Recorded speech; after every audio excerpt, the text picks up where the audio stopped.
Agama Islam adalah agama yang harmoni dan menyerah diri kepada Pencipta yang Maha Berkuasa dengan mentauhidkannya dengan penuh keyakinan serta melaksanakan segala suruhan dan meninggalkan larangannya. Agama Islam adalah agama ciptaan Allah yang lengkap lagi sempurna dengan segala peraturan dan undang-undang yang merangkumi segala aspek kehidupan manusia itu sendiri. Islam sebagai ad-din mengajar dan menyuruh umatnya berpandangan jauh dengan mengambil kira kepentingan dunia dan akhirat secara seimbang dan seiring.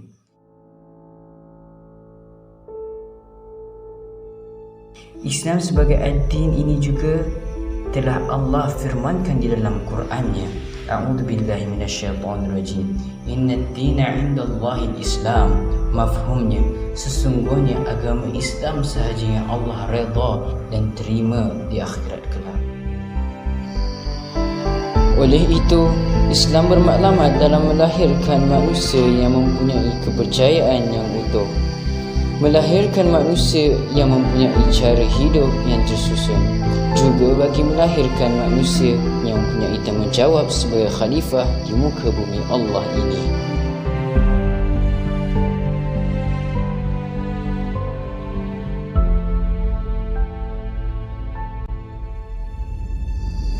Sejarah negara telah pun membuktikan bahawa terdapat beberapa teori tentang kedatangan Islam di tanah Melayu. Menurut John Crawford, Islam telah tersebar ke tanah Melayu melalui semenanjung Arab. Buktinya, terdapat perkampungan Islam di pantai Sumatera. Menurut Immanuel Galinho pula, Islam telah dibawa melalui Kanton dan Hainan. Ini dibuktikan dengan penemuan batu bersurat di Champa, Brunei dan Terengganu. Manakala menurut sejarawan Belanda, Snog Verbrugge, hubungan talian perdagangan antara pedagang India dan alam Melayu yang menyebabkan tersebarnya agama Islam. Sebelum kebangkitan Melaka, Islam terbatas di pelabuhan-pelabuhan di Sumatera. Bukti kehadiran Islam di kawasan pelabuhan-pelabuhan ini termasuk catatan pada 1292 oleh Marco Polo mengenai negeri-negeri Pasai dan Perlang. Ia mempunyai pemerintah Islam dan batu nisan seorang Raja Pasai yang meninggal dunia pada tahun 1297 yang mempunyai nama Islam, Malik Al-Saleh. Penduduk di sekitar pelabuhan-pelabuhan ini adalah antara orang yang terawal dalam Asia Tenggara memeluk Islam.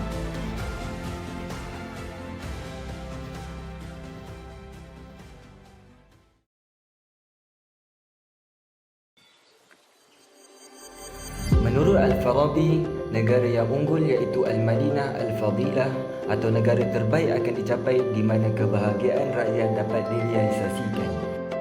Mengikut Ibn Taymiyah, jika pemerintah berjaya mengamal keadilan sosial dalam pemerintahan, ia akan menjalin hubungan yang intim di antara pemerintah dengan rakyat. Perlu diyakini bahawa pendekatan Islam berbeza dengan pendekatan ideologi ciptaan manusia dalam memerintah dan mentadbir rakyat dalam sesebuah negara. Mengikut prinsip dan objektif syariah Islam, 5 perkara pokok kepada penyusunan rakyat bernegara perlu menjadi hala tujuh pemerintahan Islam.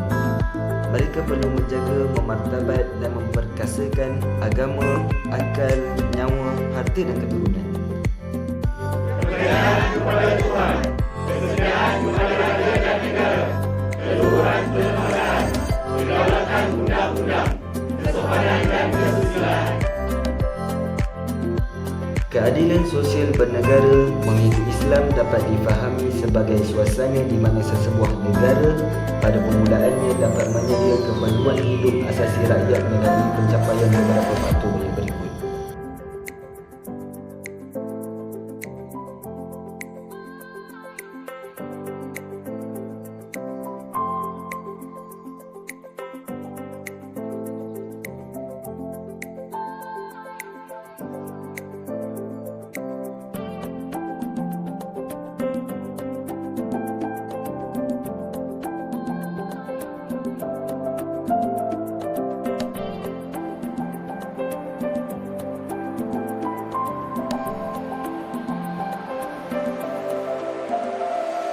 Pemeliharaan penghayatan keimanan melalui pengamalan nilai agama dalam kesemua urusan hidup di peringkat individu dan masyarakat. Negara melalui usahanya membina sebuah tamadun yang utuh. Semoga dapat memberi keyakinan dan sikap optimis kepada rakyat bahawa generasi masa hadapan negara akan terus mengecapi suasana yang cemerlang. Bahkan, mengikut Islam, kecemerlangan adalah sesuatu yang mampu dipertingkatkan dari masa ke semasa.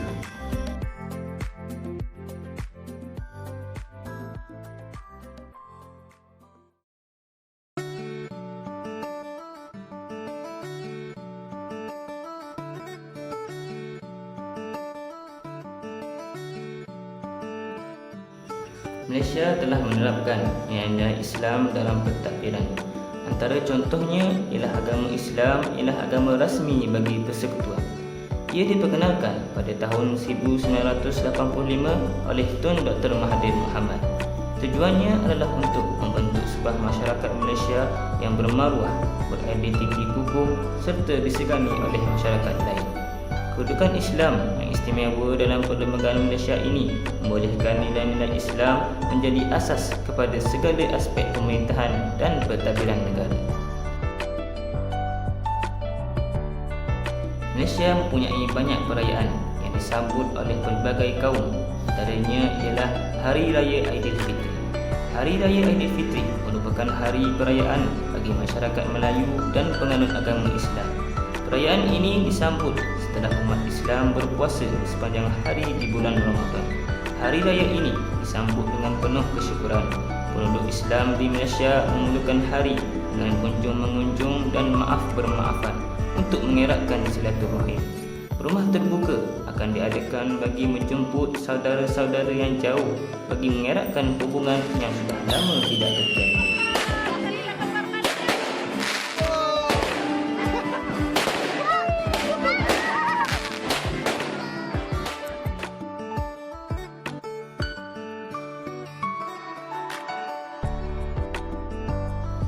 Seni bina Islam mempunyai nilai estetika tersendiri apabila menekankan penggunaan geometri, kaligrafi dan motif yang menampilkan flora atau fauna sebagai perincian pada seni hiasan dalaman.